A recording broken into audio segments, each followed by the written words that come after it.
বারাসাত কামাখ্যা মন্দিরে এসে তৃণমূল সহ ভাইপোকে তোপ কৈলাস বিজয়বর্গীর। গরু কয়লা সিন্ডিকেট নিয়ে ফের ভাইপোকে তোপ কৈলাসের। রাজ্যের মানুষ তৃণমূল সরকারের ওপর বিরক্ত। শুভেন্দু অধিকারী পদত্যাগে সেটা প্রমাণিত। গরু কয়লা ও সিন্ডিকেট সব রকম অপরাধে ভাইপো জড়িত। রাজ্যে সব অন্যায় কর্মসূচিকে সামনে রেখে আজ বারাসাতে আসেন বিজেপির কেন্দ্রীয় নেতা কৈলাস বিজয়বর্গীয়। সেখানে তিনি সাংবাদিক বৈঠকে এমনই মন্তব্য করেন। বারাসাতে সত্যনারায়ণপল্লীর কামাখ্যা মন্দিরে প্রথমে পুজো দেন, তারপর তিনি বাড়ি বাড়ি গিয়ে জনসংযোগ কর্মসূচিতে যোগ দেন, কথা বলেন স্থানীয় বাসিন্দাদের সঙ্গে।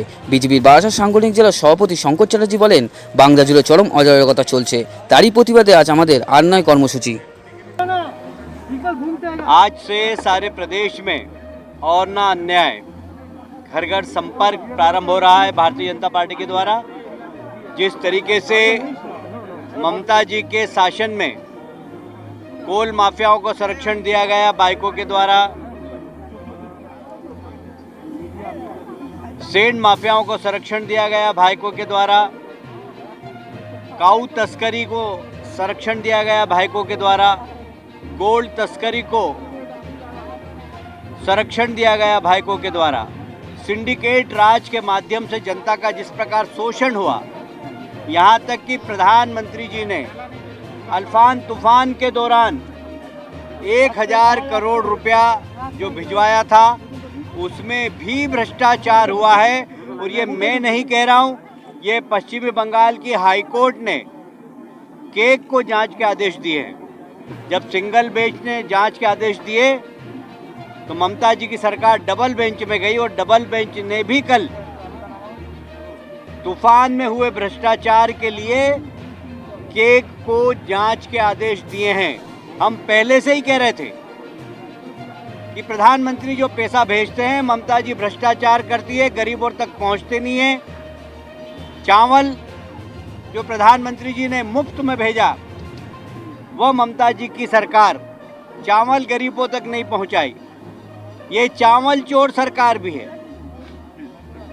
जहां तक इस सरकार का 9 साल का कार्यकाल है वो भ्रष्टाचार से भरा हुआ है, परिवारवाद से भरा हुआ है, जनता के शोषण से भरा हुआ है और तुष्टीकरण से भरा हुआ है। और इसलिए इस सरकार के खिलाफ पूरे प्रदेश में भारतीय जनता पार्टी और ना अन्याय, अब अन्याय बर्दाश्त नहीं होगा। आज वो कार्यक्रम का प्रारंभ किया है, आज इसकी शुरुआत करने में यहाँ पर आया हूँ।